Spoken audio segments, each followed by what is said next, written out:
Amanda, and today I'm going to do my May wrap-up. I know it's almost July, but I am way behind schedule, and I thought better late than never. So I'm just going to jump into all the books that I read. The first book I read was The Good Girl by Mary Kubica. This book is about a girl who gets kidnapped. She's the daughter of a prominent judge, and it has several twists and turns. I really liked it. It's compared to Gone Girl, like so many books are, and I saw a few similarities, but it was a totally different kind of story.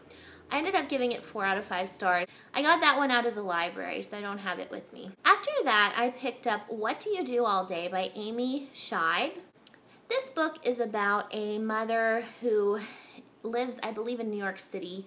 I can't quite remember because it was a while ago, but she lives in a city, I believe New York City, and she is a stay-at-home mom, but she's not very happy about it.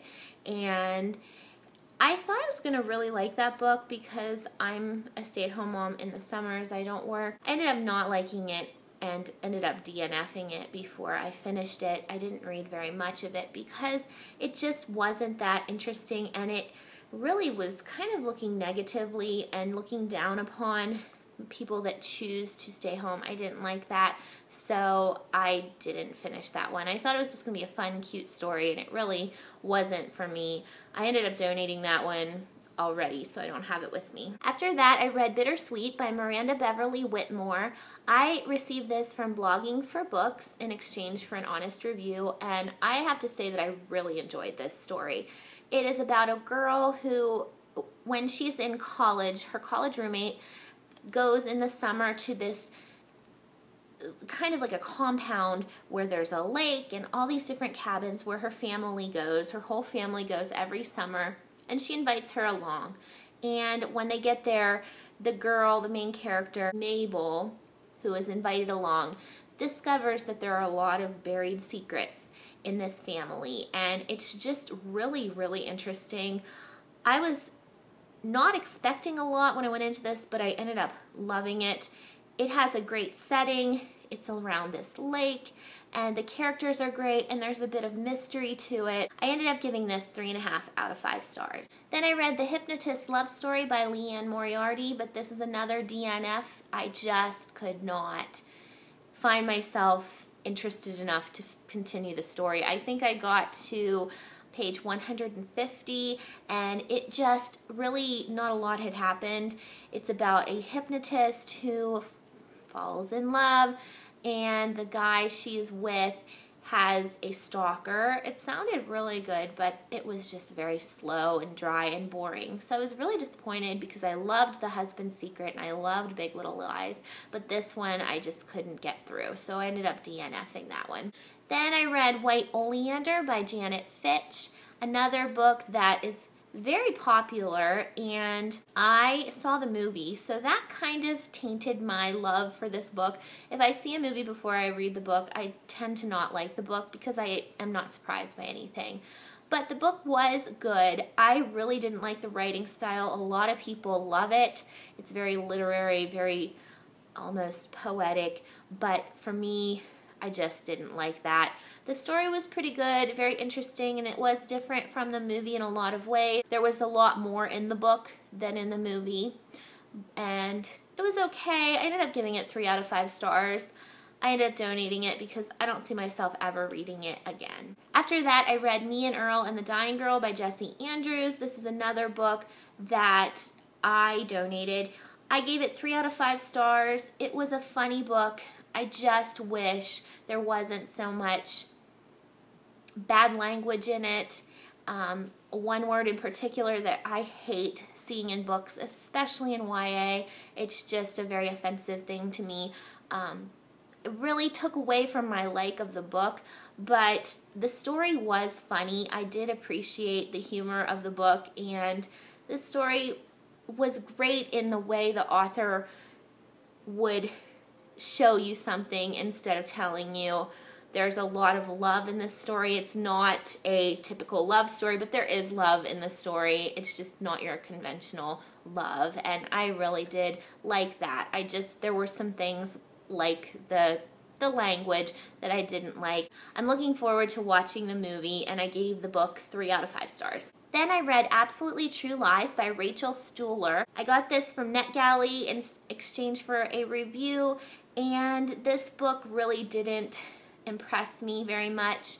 It was about a ghostwriter who agrees to write a biography for a teenage, like a Disney teenage star who's very spoiled and crazy, and it just was not very interesting to me. I didn't like really any of the characters. I thought the romance was ridiculous, and I gave that one 2 out of 5 stars. Then I read Paper Towns by John Green. I was not impressed. John Green's books are okay. I'm not a huge fan. I feel like sometimes they're written in the way that he thinks teenagers speak at the age of however old John Green is, but I know a lot of teenagers, and I don't see that as much. And this book was just, I've read Looking for Alaska, and there were a lot of similarities. I know a lot of people say there aren't, but the plot is very similar, and I just wasn't a huge fan. I gave it 2 out of 5 stars. Then I read Acceleration by Graham McNamee. This was a really good book. It's very short. It's about a teenage boy who works in the subway system in the Lost and Found, and one day he's looking through the books that are there and finds this journal that belongs to a bad person who does bad things and is planning something bad. Trying to be vague because it is such a short book. I liked the plot, I liked the story, but I could not connect to the characters, and there were some parts that just weren't very realistic. So overall, I gave this book 3 out of 5 stars. My favorite book of the month was Dangerous Girls by Abigail Haas. I loved this book. I totally think this book will be one of my favorites of the year. It was so good. It is about a group of friends, teenagers, who go on spring break to Aruba, and one of them is murdered. And the one friend in the group, Anna, is suspected as the killer, and she is tried for the murder. And it's told, I believe, in first person, yes, by Anna, and it's crazy. It's so good. It's a kind of decent sized book, but I flew through this. It's a quick read, page turner, and it has some pretty major twists and turns that I did not see coming. Loved this book. 5 out of 5 stars. I would totally recommend it if you like thrillers and those types of books. The last book I read in May was The Ruining by Anna Collymore. This book is about a girl who becomes a nanny for a very wealthy family. She's from Detroit, and when she gets there, things are going well, but then shortly after, the mother in the family starts accusing her of things, and things just start to go really wrong. And it reminded me a lot of Trafficked by Kim Purcell. It was very similar in that way, but in a different vein. But the storyline was very reminiscent of that book. This book was okay. There were some interesting issues that were addressed in the book, but it wasn't amazing. It was just kind of a run-of-the-mill story, and I really didn't connect to the characters. I really didn't care that much what happened in this story. There's a romance that was kind of not that great to me, and overall I just thought it was a good book but not a great book, and I gave it 3 out of 5 stars. So those are all the books I read in May. I will be back shortly with my Rainbow-thon wrap up, and I hope you all have a great day. I'll see you next time. Bye.